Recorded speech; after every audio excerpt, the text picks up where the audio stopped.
Okay, this should hopefully be a pretty quick one. We have the timeout stats here for the NAL Stage 2 2021. I have them arranged by team placement, so SSG, TSM, so on, all the way down to Beast Coast, first through ninth place.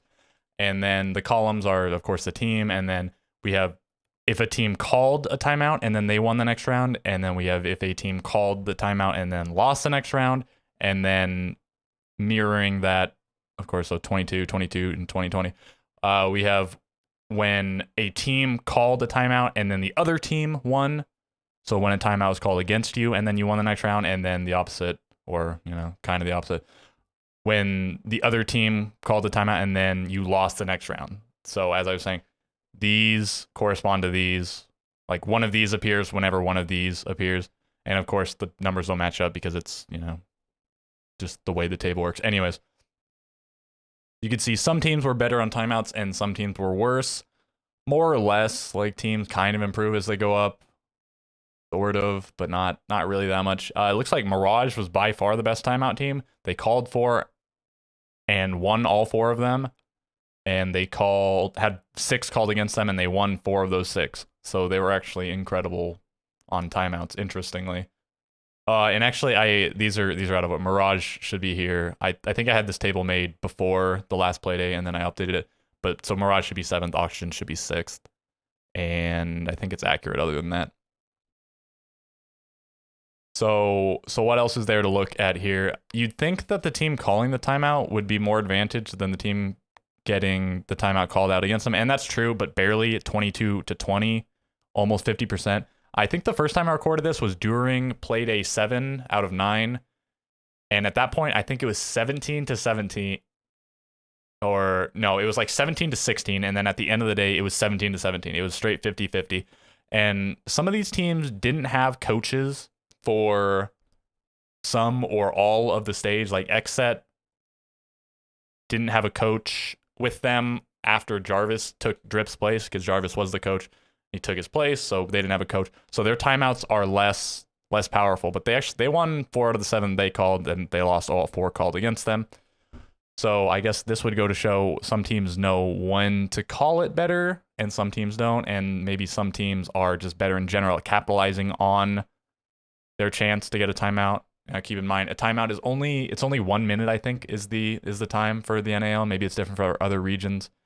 And sometimes teams kind of cheat. They'll say they have an maybe they don't do this, but some people say they do.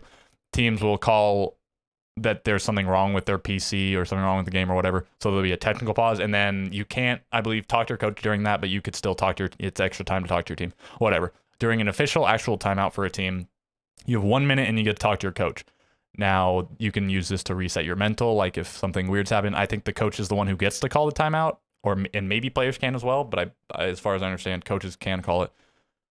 So yeah, the coach gets to help reset the players' mentals. It can tell them things that maybe the players were missing because the player's too close to the action. The coach actually gets to see everything going on at the same time.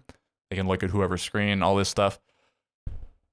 So with all that said, yeah, Mirage were definitely the best. It looks like OXG, I mean, they went positive, but in terms of teams calling timeouts, no team went +2 other than Mirage went +4. But besides that, -1, +1, +0.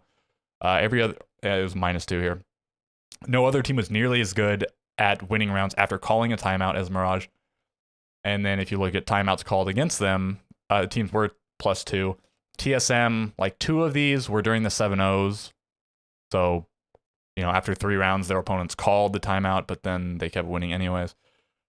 But that shouldn't really affect the data. That's not how this works. But so these 2 teams were they were really dominant, and so teams would call timeouts and they would keep losing. And then Mirage, same kind of thing. Oxygen also went +2, but X at -4, DZ -2. If you look at it overall, I guess SSG went positive, TSM went even, SQ went positive, DZ went negative, DG went they were really bad at timeout. Look at this, 2-4 and then 0-4. It's really bad. And I thought they had some of the more interesting timeouts in the league called easily. I think one time they won 2 rounds in a row, and then he called a timeout, or maybe it was just one round. But they were really sloppy rounds that they probably shouldn't have won. So we called the timeout, and then one time, I think it might have been after the first round or the second round or something. I remember them having two pretty interesting timeout calls, but I mean, I guess it didn't work out for them because it was really good calling a timeout against them, and it was pretty bad also when they called the timeout. But yeah, so sort of like you'd expect, more teams than not, I guess, went positive or even on timeouts. Like, how many negatives do we even have over? Just one, two, three. 3 out of 6 teams went negative on their timeouts called. But over here, timeouts called 1, 2, 3. Wow, so only 3. I guess just XSET and DG were taking up a lot of the negative statistics over here. So, I mean, I don't know really what else I want to say about this. Like, you can sort of examine it and see who was good and who was not good. And this isn't that interesting of a stat. The most interesting thing I thought about it was the fact that this number isn't way higher than this number, and that this number isn't way lower than this number. Additionally, I guess that's about it. I don't know what else I really want to say here. I think the stats sort of speak for themselves, and this is over just one stage. Like, you could look at the stats for stage 1, you could look at them for other regions, APAC, LATAM, EU, whatever. But I don't know that anyone tracks this publicly. Like, I don't think CGG tracks it, and I'll admit I don't know for sure 100% that these are accurate. Like, I could have missed a timeout. I watched each game like really closely, and so unless I missed it, which maybe I did, or if they didn't properly show on screen who was calling a timeout or that a timeout was being called, then I could have missed it. But to the best of my ability, I think these numbers are accurate. So take that for what you will. I guess that's gonna do it. Let me know if you have any interesting comments about this. If you had any opinion on it, give me the like maybe or whatever. If you're feeling it, yeah, that's gonna do it.